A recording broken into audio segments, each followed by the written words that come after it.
তাই ভক্তমণ্ডলী মায়েরা শুনে যান, আজকালকার দিনে বর্তমানে যখন কোনো মানুষের বয়স 60 বছরের ওপরে হয়ে যায়, সংসারের যতগুলো মানুষ আছে দেখবেন 60-70 বয়সী বছরের মায়েদেরকে বা বাবাদেরকে কম বয়সী ছেলে মেয়েরা গুরুত্ব কম দেয়। আপনার বয়স যদি 70 বছর হয়ে যায়, আপনার বৌমাকে যদি ভালো কথাও বলেন, আপনার বৌমা কিন্তু আপনার উপরে তীব্র রাগ দেখায়। নিজের জন্ম দেওয়া ছেলেকেও যদি ভালো পরামর্শ দেন, যেহেতু আপনার বয়স 60, 70, 80 বছর হয়েছে, আপনি গুরুত্ব পাবেন না তার কাছে। কেন পাবেন না? এই ক্ষেত্রে শাস্ত্র বিধান দিচ্ছে যে শোনো, 1 থেকে 5 বছর বয়স এটা তোমার শিশু বয়স।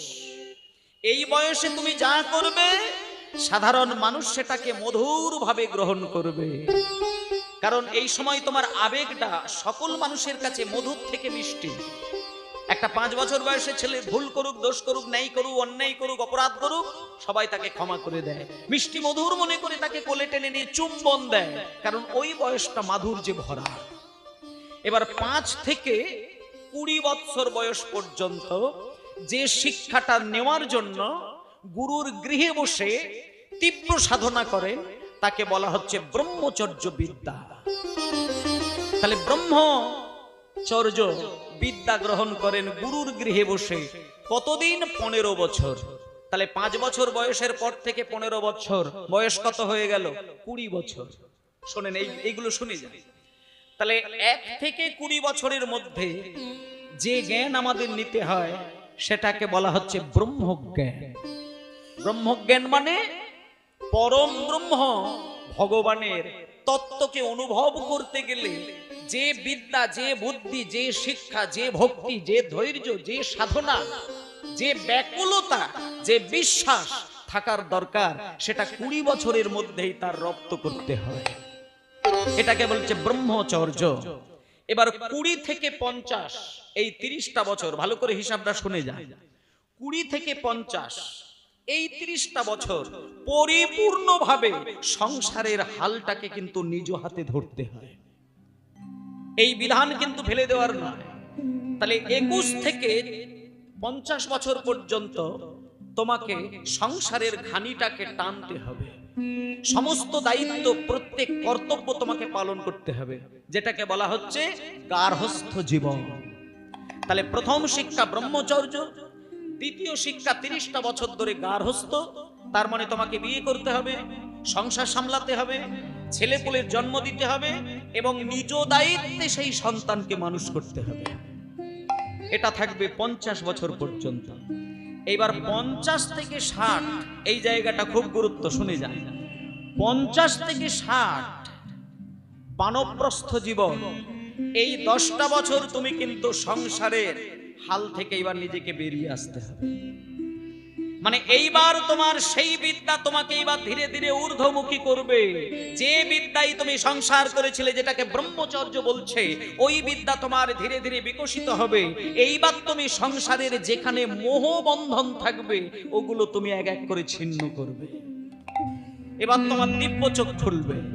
এবার তুমি বুঝবে কোনটা সত্য, কোনটা মিথ্যা, কোনটা হ্যাঁ, কোনটা না, কোনটা ভালো, কোনটা মন্দ।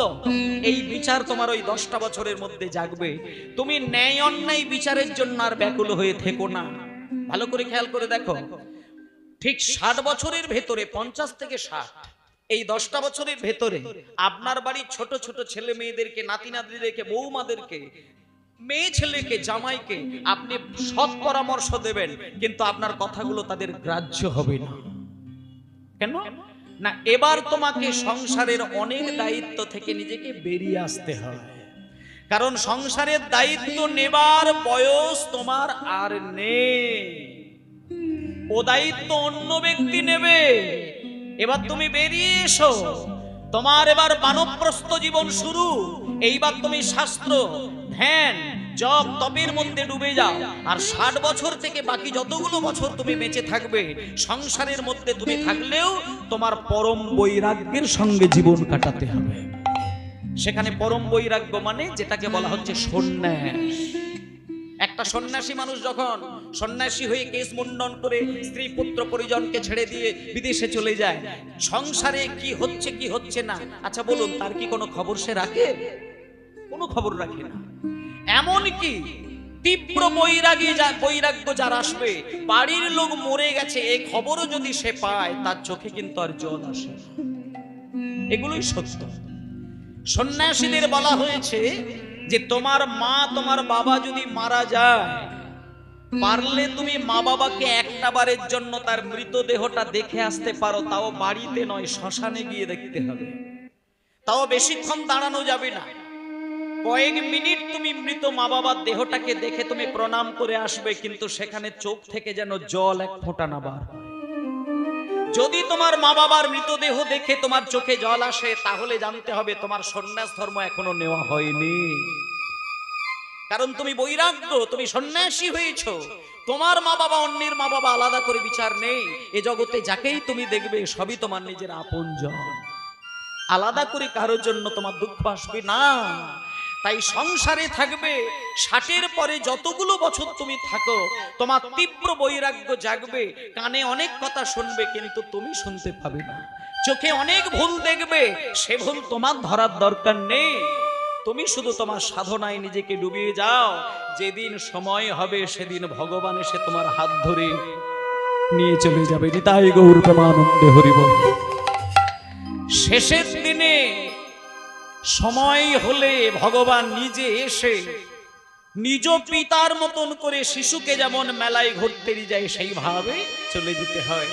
তাই জন্য চলুন, ভগবানের এই রূপ আমরা আজকে দেখতে পেলাম। তিনি এত দয়াময়, অরূপ স্বরূপ সাধারণ, অরূপ স্বরূপ সগুণ নির্গুণ, দয়াল ভয়াল। কে দয়াল ভয়াল? কোন মানুষ, কোন দেবতা, কোন রাক্ষস না। হরি হে আমি কি বা বুঝি, আমি কি বা জানি, আমি কেন ভেবে মরি।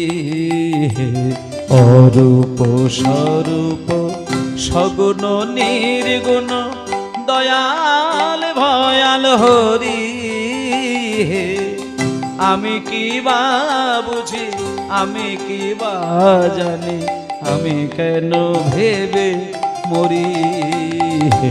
অরূপ হরি হরি সগুণ নির্গুণ, দয়াল ভয়াল হরি হে আমি কি বা জানি, আমি কি বা বুঝি, আমি কেন ভেবে মরি। হে অরূপ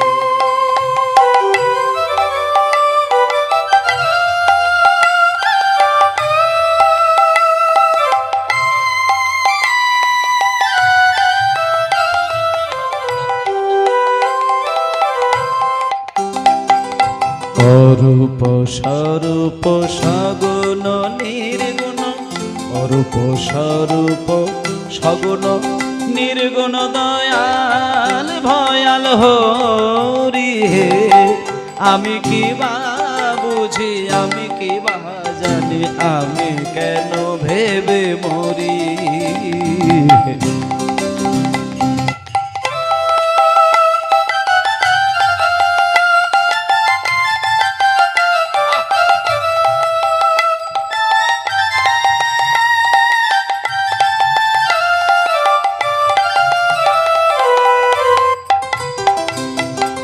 রূপে এসেছি কেমন বাজাব, তা ভাবিয়ে কেন জীবন কাটাবো।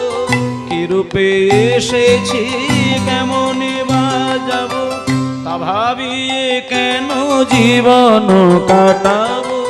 তুমি আনিয়াছো তোমারেই পাবো, এই শুধু মনে করি। অরূপ স্বরূপ সগুণ নির্গুণ, দয়াল ভয়াল হরি বুঝি আমি কি বা জানি আমি কেন ভেবে মরি হে।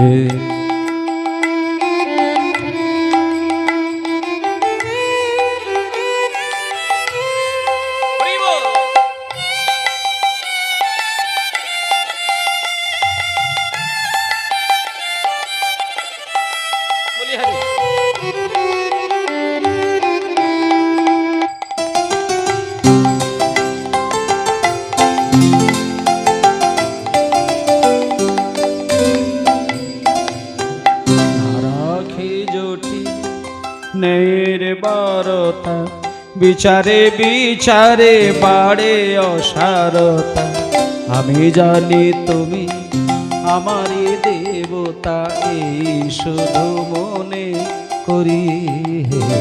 না রাখি জটিল নির্বারতা বিচারে বিচারে বাড়ে অসারতা, আমি জানি তুমি আমারই দেবতায় শুধু মনে করি হে। তাই বলে ডাকি প্রাণে যাহা চাই, ডাকিতে ডাকিতে জীবন জুড়ায়। তাই বলে ডাকি প্রাণে যাহা চাই, ডাকিতে ডাকিতে জীবন জুড়ায়। যখন যে রূপে মন ভরে যায়, তাই দেখি প্রাণ ভরি হে। অরূপ স্বরূপ সগুণ নির্গুণ দয়াল ভয়াল হরি হে। আমি কি বা বুঝি আমি কি বা জানি আমি কেন ভেবে মরি হে। অরূপ স্বরূপ সগুণ নির্গুণ দয়াল ভয়াল হরি হে। আমি কি বা বুঝি আমি কি বা জানি আমি কেন ভেবে মরি হে। সবাই বলুন শ্রী গুরু নিতাই গৌর প্রেমানন্দে হরি বল হরি বল হরি বল, জয় নিতাই। তা ভগবান হচ্ছে সেই জিনিস যিনি ভক্তের কাছে দয়াল কিন্তু অভক্তের কাছে ভয়াল। এই হচ্ছে ভগবানের একটা রূপ বলা যায়। তুমি যদি পরম ভক্ত হও তাহলে ভক্ত হলে তোমার কাছে ভগবান ভারী মিষ্টি, কিন্তু তুমি যদি অভক্ত হয়ে যাও তাহলে তোমার কাছে ভগবানের কোনো মূল্য নেই, এটা বুঝতে হবে।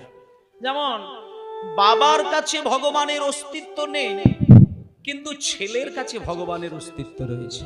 তার প্রমাণ কি? হিরণ্যকশিপু। হিরণ্যকশিপু তার পুত্র হচ্ছে প্রহ্লাদ।